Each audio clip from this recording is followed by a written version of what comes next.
Uh-oh. I went to record some stuff last night just to get my foot in the door in this chapter. And then I got real tired and I don't know what happened, but I lost the footage. It hasn't happened in a while. That has not happened in a while.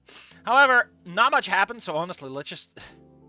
I like how 25% of this, or 20%, who cares, man, is... a quarter of this is just like, not much. It's just like, man, I have a partner. Wow, she's just so cute. Wow! My sister's making pancakes. Wow! It's a whole lot of nothing. Like, I think Meteor Game, as much as I give that shit, I think the fact that I think I'm gonna stick to this, man. If the fic is just extraordinarily overwritten, I'm gonna keep up the. We're skipping stuff because Sleepy Me was right, man. So little happens here. I might as well just read it in peace and quiet and give commentary where necessary. Because this shit is just too fucking much for how little it has to say. It's. I want to point this out too. Like so many of these things, they replace like physical, they replace emotion and like actual chemistry with the characters just like kissing and making out, you know. I'm not saying these guys don't know what a relationship is. It's more that they don't want to think about what a relationship could be. One of those I'm way more upset about than the other. To maintain one's ignorance out of fear of the truth is a weakness that no man should suffer. Also, Anna's like doing pretty well, and then she doesn't do well, and then everything. It's very bouncy back and forthy. Also, for some reason, everyone eats like fucking crazy because these fics can't stop having everyone just devour food by the bunches.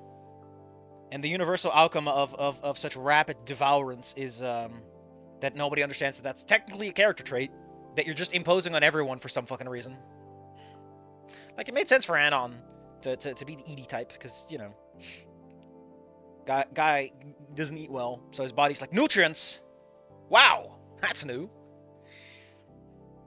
Ugh. Anyway, and then instead of going on a nice date, Anon's like, man, I like her when someone else is close. Listen, we need to talk about this a little bit. Also, for some reason, this chapter features the word Jesus 20 times and Christ 10 times. I did a little search for it, and I was like, what the hell, man? Like, 3 Jesus in a row, man. 3 in a row! It's game over, man. Jesus doesn't play by those rules. Jesus! Jesus! Told you. 3 Jesus in a row, man.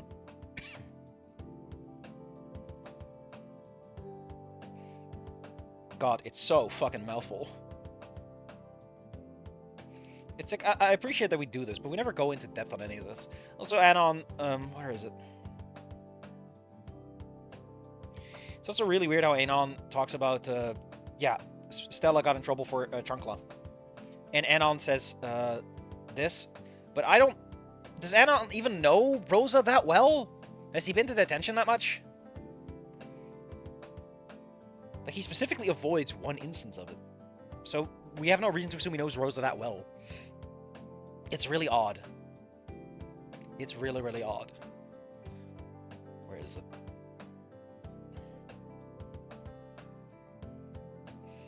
They're all making a bunch of fucking jokes about, oh, you're having sex. It's the only joke people can make in a situation like this. And she goes to her room and she lays down, and there's a whole lot of talk about Rob maxing. I'm like, bitch, it's been a day. Could you fucking lay down and what's it called again? It's not healing I'm thinking of. So that's the word I'm thinking of. Hold on, let me pull up at the source. Convalesce. I really like the word convalesce. Who doesn't like to convalesce, to recuperate? Oh, that's also a great one. God damn. Can't argue those words. Motherfucker it got beaten up to the nines and is immediately like, I'm gonna go on a walk with my girlfriend. And then Fang is like, yeah, I like that. And where's that? Hold up. I need to find that part because I have a comment about that and it's to do with women. The women. I'm sorry. This is not a comment about, like... more a comment about in general and also has to do with how women tend to actually communicate and how... I don't know, man. I don't know. I'm a lazy prick. Like, this is... It's like, are we even dealing with Anon? Like, I understand the character should change over the course of the story, but come on, man. Although we are at, like, chapter 15, so it is time for the change to happen and get done improperly. But the problem is technically externalized, so who knows, man? Why does my ear hurt? That's about Ina. doxed, etc., etc. There's a lot of weird stuff here. Like, he's not jealous of Aina actually having, like, a support network that can carry her through this and all that. It's really, really weird. And he tries to say babe, and she's like, no. Get that shit out of here, you know? I want nothing to do with that.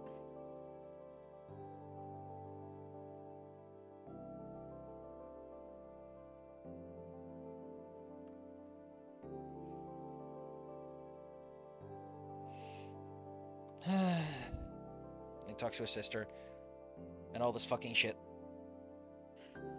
I don't like it. It's so dumb. But she's like, ugh, you know, you just became friends, you're incredibly hurt. Yeah, let's go on a walk together. Let me invite Stella and Rosa. And I just don't like it. Like, they still haven't addressed the elephant in the room, and they have all these other problems, and I'm like, come on, why are we involving Rita? At this point, you're not getting your actual plot taken care of before you introduce a whole B-plot for another character. Like, not every fucking person that rocks into your story needs to have an arc. I know people like to complain about that, but like, your main characters need to have an arc. The focus of your story should do something. But everyone else is allowed to just kind of be there if they have to.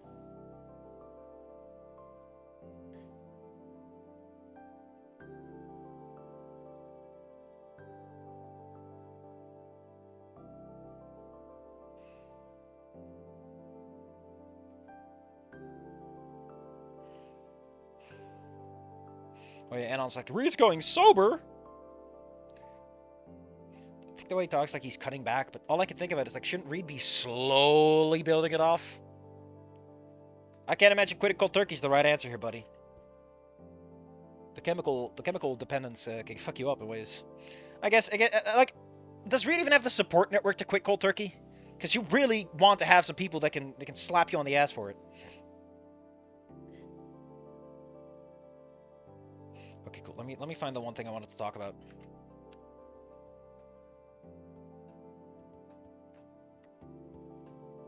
Here we go. No dead Froston. No dead Froston today, it looks like, is what Fang says, and then says, I'm sorry! And they go, nah, just goes to show that you're not thinking like a dickhead. That's probably why I started to feel like this for you, why I chose right.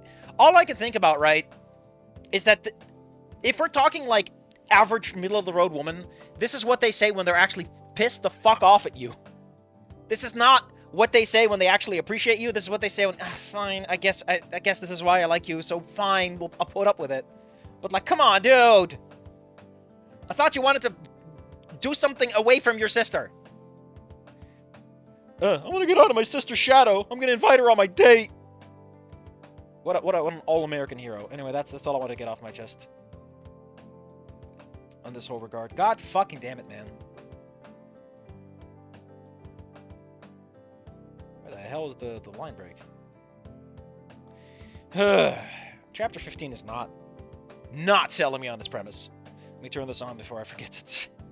Anyway, that's a short little intermezzo of me recapping a section that doesn't do anything. There's no chemistry, there's no love, there's just like characters reminiscing and talking about stuff. Like, if I can make a closing statement, it's that too many fanfics have too much text that's dedicated to, hey, remember that thing that happened in the other chapter? Like, that makes sense while you're writing it week to week. But for fuck's sake, if someone reads your story like that, I don't know, man. It just makes the reread experience. You know, it's like watching a soap opera with, like, hold up. I know a bunch of Spanish telenovas, and apparently they do it in Turkey too, because you're supposed to watch it, like, piece by piece. And they're doing it in a lot of media these days too, where it's like, you know, it's made to be second screen material, so it can't be too intense with your content. It has to be very much constantly repeated so that an absent-minded audience can enjoy it. All I can think about that is, like, why are you making the media at that point? Like, so many fanfics seem to be written like that, where they will constantly, ad nauseum, repeat plot points that you really should remember if you're trying to read this shit for real. It's extremely distracting. It's so fucking distracting to read through a story and its characters dedicate, and I get it, right? There's merit to repeating something if you upload like once a month. Fair enough. But the repetition is always so incredibly overwritten as well. It's like he's not just reminding you, hey, remember last week when I ate that banana and I got sick? Oh boy. No, it also goes, I got sick from that banana, and then he repeats everything you already thought about that banana last week. Instead of just giving you a little mental prompt to stir up your brain, it immediately just repeats it. I'm like, why did you write about it then? If you were just going to repeat it again when it was relevant. There's no economy of words, because if every chapter has to be 10,000 words, then being efficient with your writing is the antithesis of the goal. And at that point, you're just going to start writing bullshit.